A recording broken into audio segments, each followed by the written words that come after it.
जय हिंद दोस्तों, स्वागत है आपसे एक नई वीडियो में। इस वीडियो में हम लोग बात करेंगे ज्ञान बिंदु जैसे अकेडमी के द्वारा जनरल स्टडीज़ के लिए स्पेशल टेस्ट स्टार्ट किए गए, इसे हम लोग कवर कर रहे हैं। ये टेस्ट अगस्त मंथ में स्टार्ट किया है। अगस्त मंथ में देखा जाए तो ये टेस्ट नंबर 3 होगा, लेकिन टोटली रूप से देखा जाए तो टेस्ट नंबर 23 होगा। ठीक है, एप्लीकेशन पे 5/8/2024 को करवाया गया था। हाँ, उसे ही हम लोग आज कवर करेंगे। तो हम लोग लगभग 7 से 8 टेस्ट पीछे हैं, लेकिन हम लोग बहुत जल्द कवर कर देंगे, एक दिन में 2-2 वीडियो करके। लेकिन अभी 2-2 वीडियो करना मुश्किल होगा, क्योंकि आज से यानी 26 अगस्त से जो है न्यू टेस्ट 50 क्वेश्चन वाला स्टार्ट हो रहा है। तो हम लोग फिर उसे भी कवर करेंगे। तो आप लोग अगर ज्वाइन होना चाहते हैं तो हमारे टेलीग्राम ग्रुप से ज्वाइन हो जाइए। टेलीग्राम ग्रुप का चार्ज जो है मात्र 11 रुपये है, उस पेड ग्रुप का। उसमें ज्वाइन हो जाइए। उसमें आपको 3 चीज़ प्रोवाइड करवाया जाएगा। सबसे पहले जो वीडियो आप देख रहे हैं इसका PDF आपको मिलेगा 100 क्वेश्चन वाले का। दूसरा 50 क्वेश्चन वाला जो अभी 26 सितंबर से स्टार्ट हो रहा है, लेकिन अपने चैनल पे 27 सितंबर से स्टार्ट होगा, क्योंकि 26 सितंबर के रात में वीडियो दिया जाता है। तो हम उसे फिर क्लास करेंगे, उसके बाद ही मैं आप लोग को प्रोवाइड करवाऊँगा। तो ये जो है यानी 50 क्वेश्चन का PDF दूसरा हो गया। और तीसरा सर के द्वारा जो पढ़ाया जाता है 50 क्वेश्चन PDF में यानी डिस्कशन करवाया जाता है, और मैं उसका जो हैंड रिटेन नोट्स बनाता हूँ उसका PDF प्रोवाइड करवाऊँगा। ये 3 चीज़ आप लोगों को मैं सिर्फ मात्र 11 रुपये में 1 मंथ के लिए देता हूँ। चलिए तो आज का सेट स्टार्ट करते हैं। क्वेश्चन नंबर 1 है, पुनर्जागरण का केंद्र कहाँ था? तो पुनर्जागरण का केंद्र जो है वो था इटली में। कहाँ था? इटली में। किसने कहा था जब फ्रांस छींकता है तो बाकी यूरोप को सर्दी जुकाम हो जाता है? तो ये कथन किसका है? ये कथन है मेटरनिक। किसका कथन है ये? मेटरनिक। क्या कहा था कि जब फ्रांस छींकता है तो बाकी यूरोप को सर्दी जुकाम हो जाता है। नेक्स्ट है, वियना कांग्रेस में पवित्र संघ की योजना किसने प्रस्तुत की थी? तो वियना कांग्रेस में पवित्र संघ की योजना जो है पेश किया था यानी प्रस्तुत किया था रूस। कौन प्रस्तुत किया था? रूस। बर्मा का अंतिम रूप से भारत में विलय किसके द्वारा किया गया? तो बर्मा का अंतिम रूप से भारत में विलय किया गया था लॉर्ड डफरिन के द्वारा। किसके द्वारा? लॉर्ड डफरिन के द्वारा। डफरिन का कार्यकाल कब से कब तक था? आप लोग मुझे कमेंट में बताइएगा। 1944 में गांधी जिन्ना वार्ता के असफल होने का आधार क्या था? तो 1944 में जो गांधी जिन्ना वार्ता असफल हुआ था उसका आधार था राजगोपालाचारी सूत्र। क्या था? राजगोपालाचारी सूत्र। बहुत इंपॉर्टेंट क्वेश्चन है। प्रथम कर्नाटक युद्ध फ्रांसीसी सेना और किसके बीच हुआ था? तो प्रथम कर्नाटक युद्ध जो हुआ था फ्रांसीसी सेना और अनवरुद्दीन के बीच हुआ था। किसके? अनवरुद्दीन और फ्रांसीसी सेना दोनों के मध्य प्रथम कर्नाटक युद्ध हुआ था।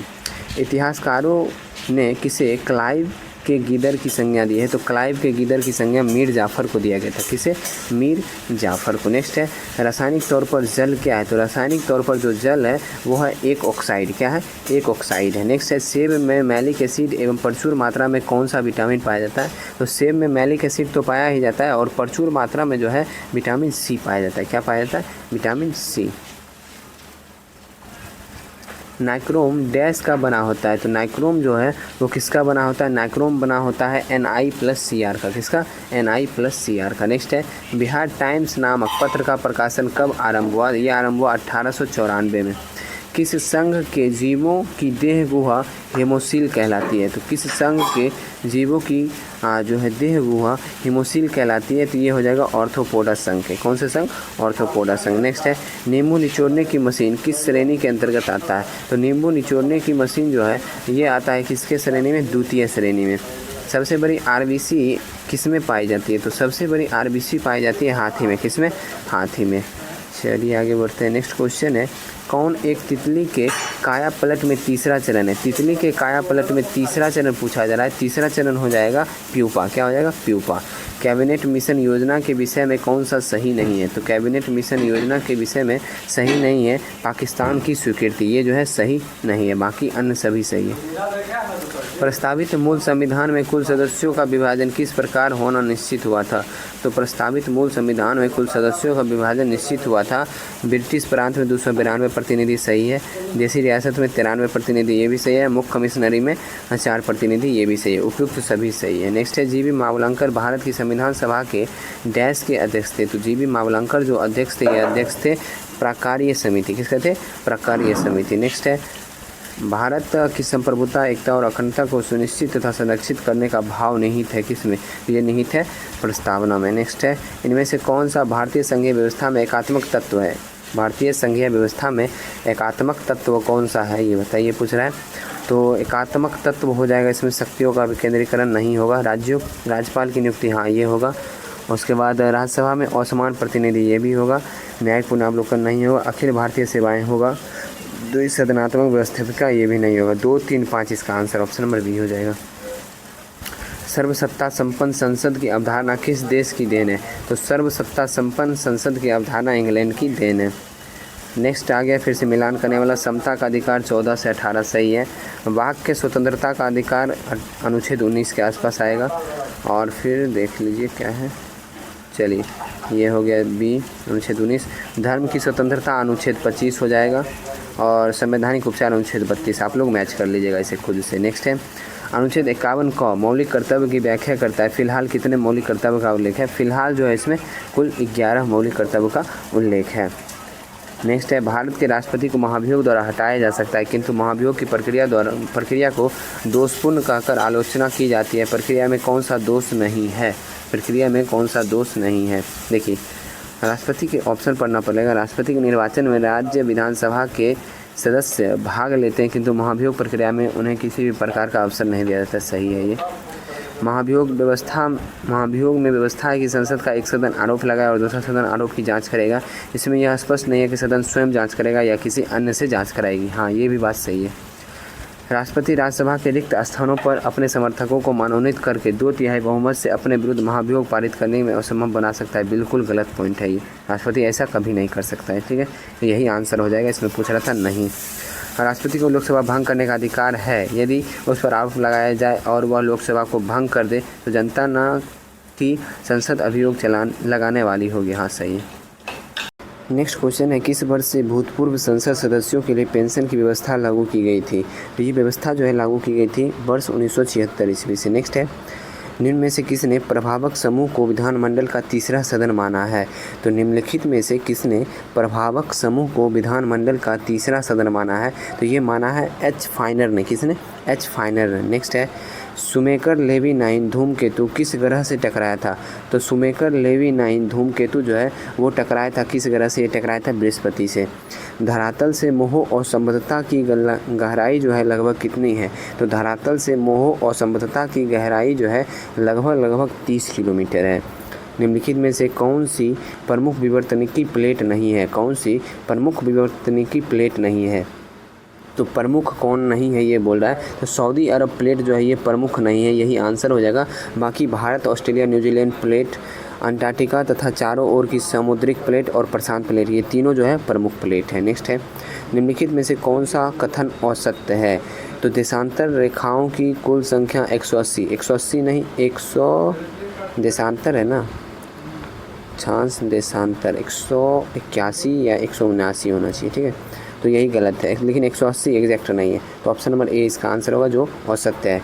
बाकी सब सही है। किसी भी स्थान की ग्रीनविच रेखा से कोणीय दूरी को उस स्थान का देशांतर कहते हैं। अच्छा, ग्रीनविच रेखा से उसकी कोणीय दूरी, ठीक है, समझ में आ गया। तो नेक्स्ट है देशांतर रेखाओं के बीच की दूरी विषुवत रेखा पर अधिकतम एवं ध्रुवों पर 0 होती है, तो ये वाला हो गया, ये जो ये लाइन रहता है इसी वाले की बात की जाती है देशांतर में, और अक्षांश जो है सीधा लाइन आएगा। विषुवत रेखा पर देशांतर रेखाओं के बीच की दूरी 111.3 किलोमीटर सही है। प्रत्यास्थ पुनः संचलन सिद्धांत निम्न में से किसकी उत्पत्ति की व्याख्या करता है, तो ये जो व्याख्या करता है भूकंप। नेक्स्ट है निम्न में से किसको पर्ल सिटी कहा जाता है, तो पर्ल सिटी कहा जाता है आपको तूतीकोरिन को। दक्कन पास किसके बीच स्थित है, दक्कन पास जो स्थित है ये स्थित है दक्षिणी अंडमान और छोटा निकोबार के बीच में। नेक्स्ट है भारत के किस राज्य की सीमा नेपाल, भूटान और चीन तीनों देशों से मिलती है, तो भारत का एक राज्य है जिसकी सीमा नेपाल, भूटान और चीन तीनों देशों से मिलती है, वो राज्य है सिक्किम। निम्नलिखित नदियों में से किस नदी का उद्गम नेपाल में है और वह गंगा में आकर मिलती है, तो नेपाल में उद्गम है और गंगा में आकर मिलती है, उस नदी का नाम है कोसी। नेक्स्ट है निम्न में से कौन सी एशिया की सबसे बड़ी मीठे पानी की गोखुर झील है, तो मीठे पानी की गोखुर झील कांवर झील है। कोसी परियोजना, अच्छा परियोजना और राज्य की सूची का मिलान करना है। ठीक है, चलिए मिलान कर देते हैं। कोसी परियोजना बिहार में है, नागा अर्जुन परियोजना आंध्र प्रदेश में, मयूराक्षी परियोजना पश्चिम बंगाल, हीराकुंड परियोजना ओडिशा। तो आंसर क्या हो जाएगा? आंसर हो जाएगा 1 3 4 2, ऑप्शन नंबर सी। नेक्स्ट है, भारत में सबसे अधिक तथा सबसे कम वर्षा प्राप्त करने वाले 2 राज्यों का सही क्रम निम्नलिखित में से कौन सा है? सबसे अधिक वर्षा और सबसे कम वर्षा किन राज्यों में होता है? तो सबसे अधिक वर्षा हो जाएगा आपको मेघालय में और सबसे कम वर्षा हो जाएगा राजस्थान में।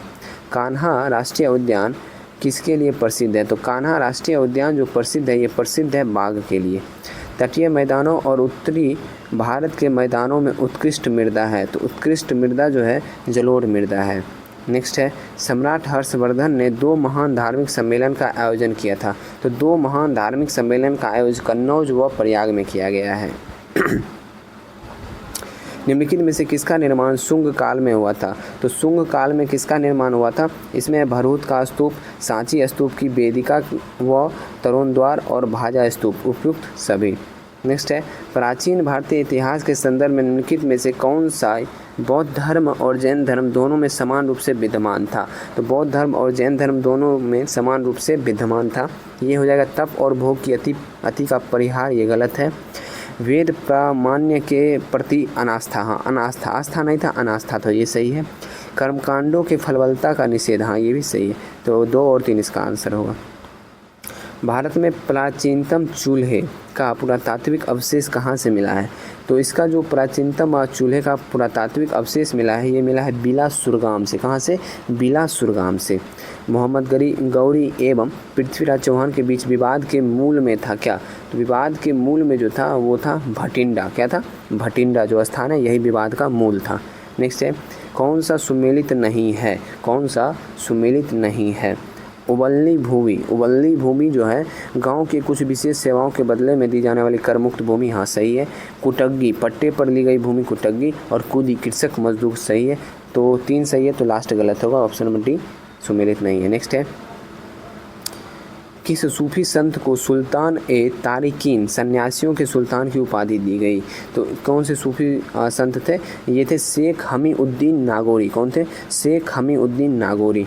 नेक्स्ट है, निम्न तथ्यों में से कौन सा तथ्य ऐसा है जो अकबर को राष्ट्रीय सम्राट सिद्ध करने में सहायक नहीं है? तो कौन सा तथ्य ऐसा है जो अकबर को राष्ट्रीय सम्राट सिद्ध करने में सहायक नहीं है? अकबर ने इस्लाम धर्म को त्याग दिया, यही चीज़ जो है सिद्ध करने में सहायक नहीं है, बाकी सब सहायक है। नेक्स्ट है, उस समय जब नेपोलियन की शक्ति के सामने यूरोप में साम्राज्य धाराशाही हो रहे थे, एक गवर्नर जनरल ने भारत में ब्रिटिश पताका फहराए रखी? तो कौन सा ब्रिटिश गवर्नर जनरल था बताइए? तो वो ब्रिटिश गवर्नर जनरल था लॉर्ड हेस्टिंग्स। कौन था? Lord Hastings. नेक्स्ट है, इनमें से किस राजनीतिक नेता ने राजनीतिक संगठन के रूप में भारतीय राष्ट्रीय कांग्रेस को भंग करने और लोक सेवक संघ द्वारा इसकी प्रतिस्थापना का सुझाव दिया था? तो कौन दिया था बताइए? मेरे हिसाब से दिए थे, हाँ ठीक है, मोहनदास करमचंद गांधी इसका आंसर होगा। नेक्स्ट है, किस भारतीय राष्ट्रवादी नेता ने जर्मनी और ब्रिटेन के बीच युद्ध को ऐसे ईश्वर प्रदत्त अवसर के रूप में देखा जिसमें भारतीयों का उस स्थिति में अपने हित में लाभ उठाने का मौका मिला था? तो ये हो जाएंगे सुभाष चंद्र बोस। अधिकतर नरमपंथी नेता थे, तो अधिकतम नरमपंथी नेता जो थे वो शहरी क्षेत्रों से थे। नरमपंथी नेता जो थे वो शहरी क्षेत्रों से, और गर्मपंथी नेता जो थे वो ग्रामीण क्षेत्रों से थे। नेक्स्ट है, भारतीय राष्ट्रीय व्यापार संघ कांग्रेस की स्थापना किसने की थी? INTUC की स्थापना किसके द्वारा किया गया था? ये किया गया था वल्लभ भाई पटेल के द्वारा। PAN, पेन नंबर जो होता है उसमें कितने अक्षर होते हैं, यानी कितनी संख्याएं होती है, ये पूछा जा रहा है। तो पेन नंबर में जो है 10 संख्याएं होती हैं। हस्तांतरण मूल्य का संबंध इनमें से किससे? हस्तांतरण मूल्य का संबंध जो है ये है आपको एक खाते से दूसरे खाते में पैसे का हस्तांतरण करने से। नेक्स्ट है, भारत में हरित क्रांति का प्रभाव मुख्य रूप से किन किन क्षेत्रों में था? तो भारत में हरित क्रांति का प्रभाव जो है मुख्य रूप से पंजाब, हरियाणा, उत्तर प्रदेश में था, पश्चिमी उत्तर प्रदेश में।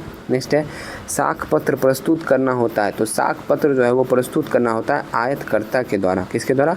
आयतकर्ता के द्वारा। नेक्स्ट है, राजकोषीय घाटे से तात्पर्य है, तो राजकोषीय घाटे से क्या तात्पर्य है? कुल व्यय माइनस राजस्व प्राप्ति प्लस ऋण की वसूली प्लस विनिवेश से प्राप्ति, यही है राजकोषीय घाटा।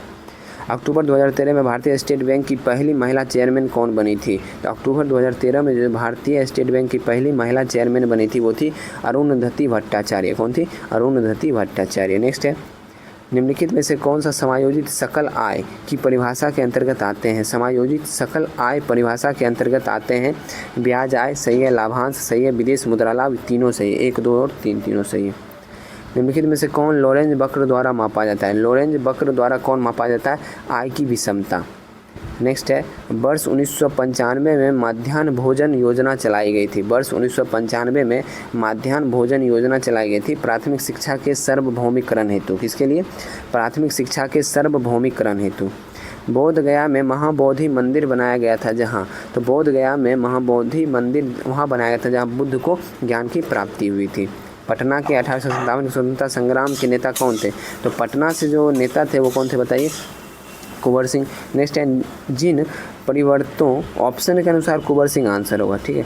नेक्स्ट है, जिन परिवर्तनों का परीक्षण किया जाना है उनके बीच संबंध को क्या कहते हैं? तो उनके बीच के संबंध को कहते हैं परिकल्पना। नेक्स्ट है, essay on the principle of population नामक पुस्तक के लेखक कौन है? Essay on the principle of population नामक पुस्तक के लेखक हैं टी माल्थस। कौन है? T Malthus. नेक्स्ट है, राजीव गांधी पर्यावरण पुरस्कार दिया जाता है श्रेष्ठता योगदान के लिए। किस चीज़ में योगदान के लिए? ये दिया जाता है स्वच्छ प्रौद्योगिकी एवं विकास में योगदान के लिए। नेक्स्ट है, निम्नलिखित में से कौन सा तंत्र सही सुमेलित नहीं है? सही सुमेलित नहीं है ये बताना है। Carbon dioxide thermal power station सही है। क्लोरोफ्लोरोकार्बन ऑटोमोबाइल से निकलता है, ये भी सही है। नाइट्रस ऑक्साइड जलमग्न धान के खेत से, ये गलत है, मीथेन निकलता है ना कि नाइट्रस ऑक्साइड, ठीक है। सल्फर डाइऑक्साइड ईंट के भट्टे से सही है। नेक्स्ट है, किस प्रकार की जैव विविधता का उपयोग प्रजनन कार्यों में किया जाता है? तो प्रजनन कार्यों में किस प्रकार की जैव विविधता का प्रयोग किया जाता है? आनुवांशिक विविधता। नेक्स्ट है, निम्नलिखित में से किसे भारतीय सुपर कंप्यूटर का जनक माना जाता है? तो भारतीय सुपर कंप्यूटर का जनक किसे माना जाता है? इसे माना जाता है विजय भाटकर को। किसे? विजय भाटकर।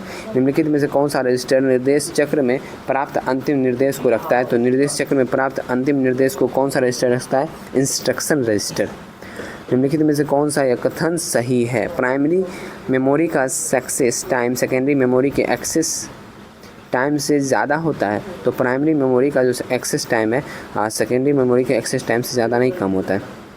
समान संग्रहण क्षमता के लिए DRAM SRAM की तुलना में सस्ती है। हाँ ये सही है, केवल 2 इसमें सही होगा। नेक्स्ट है, माटी अखोरा भारत के निम्नलिखित में से किस शास्त्रीय नृत्य से संबंधित है? तो माटी अखोरा जो संबंधित है ये संबंधित है सत्रिया नृत्य से। नेक्स्ट है, कर्नाटक संगीत पितामह के रूप में प्रतिष्ठित आध्यात्मिक प्रख्यात संगीतकार में से एक है कौन? तो कर्नाटक संगीत पितामह के रूप में प्रतिष्ठित आध्यात्मिक प्रख्यात संगीतकार के रूप में कौन है?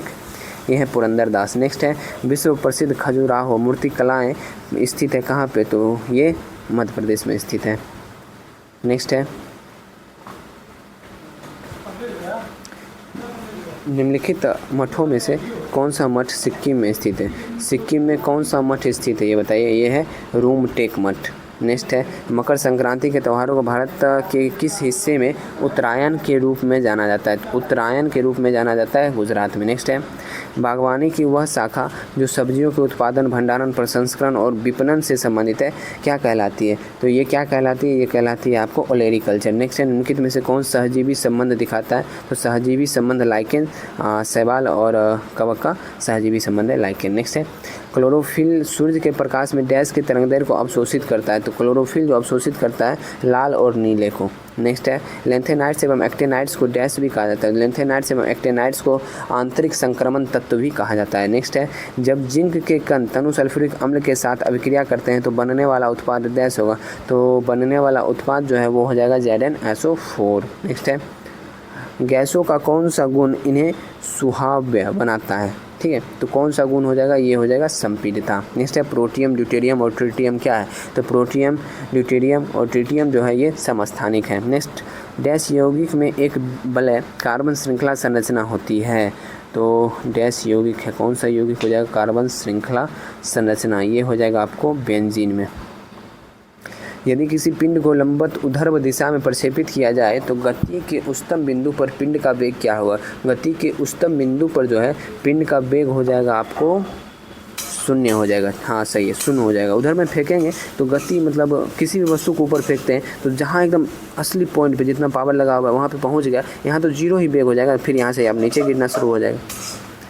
यदि बल और विस्थापन के बीच का कोण डैश हो तो किया गया कार्य ऋणात्मक होगा। तो बल और विस्थापन के बीच का कोण जो है अगर 180 होता है तो किया गया कार्य ऋणात्मक होता है। नेक्स्ट है, निम्न में से तुल्यकालीन उपग्रह की मुख्य विशेषता कौन सी है? तो तुल्यकालीन उपग्रह की मुख्य विशेषता है ये उपग्रह 24 घंटे पृथ्वी के प्रति परिक्रमण करते हैं, सही है। इनके पृथ्वी के तल से ऊंचाई 35,730 किलोमीटर, ये भी सही है। विषुवत तल से पृथ्वी के परितः चक्कर लगाते हैं, ये भी सही है। उपयुक्त सभी सही है।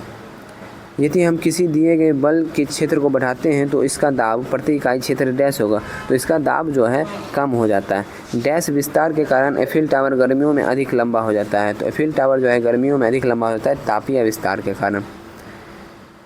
भारत निम्नलिखित में से किस संगठन का सदस्य नहीं है? भारत जो है निम्नलिखित में से G7 का सदस्य नहीं है, बाकी WTO G20 बिम्स्टेक का भारत सदस्य है। रासायनिक हथियार निषेध संगठन का मुख्यालय कहाँ है? तो रासायनिक हथियार निषेध संगठन का मुख्यालय है आपको नीदरलैंड में। नेक्स्ट है, निम्नलिखित में से कौन सी बेलारूस की राजधानी है? तो बेलारूस की राजधानी हो जाएगा मिन्स्क। क्या हो जाएगा? मिन्स्क। GSAT-30 एक डैश उपग्रह है। GSAT-30 जो है एक संचार उपग्रह है। जनजाति और जिलों के निम्न जोड़े में से कौन सा जोड़ा सही नहीं है? जनजाति और जिलों के निम्न जोड़े में से कौन सा जोड़ा सही है? मुंडा जमुई यही गलत है। नेक्स्ट है, राजस्थान परमाणु विद्युत केंद्र का निर्माण किसकी सहायता से किया गया था? तो ये किया गया था आपको कनाडा की सहायता से। भारत के इनमें से किस राज्य में यूरेनियम का सबसे बड़ा भंडार है? तो यूरेनियम का सबसे बड़ा भंडार जो है आंध्र प्रदेश में। टाइम मैगजीन के मुख्य पृष्ठ पर दिखाई देने वाले बॉलीवुड के प्रथम व्यक्ति का नाम बताइए। तो बॉलीवुड के प्रथम व्यक्ति हो जाएंगे परवीन बीबी। कौन थे? परवीन बाबी। नेक्स्ट, निम्नलिखित में से कौन सा एक यूनेस्को विश्व धरोहर स्थल नहीं है? यूनेस्को विश्व धरोहर स्थल जो है अजंता की गुफाएं है, रानी का बाव है, जंतर मंतर जो है ये यूनेस्को में शामिल नहीं है। ऑप्शन नंबर सी आंसर होगा। नेक्स्ट है, रेडियो प्रसारण का कार्य सर्वप्रथम किसने प्रारंभ किया था? तो रेडियो प्रसारण का कार्य सर्वप्रथम उषा मेहता के द्वारा स्टार्ट किया गया था। सेट यही समाप्त होता है। आशा करता हूँ सेट पसंद आया होगा। सेट पसंद आया है तो वीडियो को ज़रूर लाइक किया कीजिए। पता नहीं आप लोग को क्या लगता है लाइक करने में, लाइक कर दिया कीजिए। बाकी थोड़ा सा अच्छा लगता है और कोई बड़ी बात है नहीं, ठीक है। और नए आए हैं तो चैनल को सब्सक्राइब कर लीजिए और टेलीग्राम ग्रुप से ज़रूर जुड़ जाइएगा। आज से हम लोग स्टार्ट कर रहे हैं लुसेंट का ऑब्जेक्टिव में आज हम लोग स्टार्ट करेंगे बायोलॉजी का टेस्ट। बायोलॉजी का होमवर्क दे दिया गया है और उसी होमवर्क से आप लोग से टेस्ट लिया जाएगा, तो आप लोग ज़रूर उससे जुड़ जाइए और टेस्ट देने के लिए शाम में तैयार रहिएगा, ठीक है। और आप लोग को इसका PDF चाहिए तो पेड ग्रुप में जुड़ जाइएगा। टेलीग्राम पे ही पेड ग्रुप बनाया गया है जिसका चार्ज है मात्र 11 रुपये। 11 रुपये में आपको 3 चीज़ प्रोवाइड करवा देता है। जो क्वेश्चन आप देख रहे हैं इसका 100 क्वेश्चन का PDF, 50 क्वेश्चन का जो डेली टेस्ट सीरीज चलाया जा रहा है उसका PDF और 50 क्वेश्चन का जो मैं नोट्स बनाता हूँ हैंडी टेन नोट्स सर के द्वारा पढ़ाया जाता है उसका PDF। 3 चीज़ आपको मात्र 11 रुपये में 1 महीने के लिए दिया जाता है। आप लोग जरूर ज्वाइन कीजिए पेड ग्रुप को, बहुत सारा फ़ायदा होगा। और कुछ PDF जो पेड PDF होते हैं वो भी मैं प्रोवाइड करवा देता हूँ। मिलते हैं नेक्स्ट वीडियो में। जय हिंद।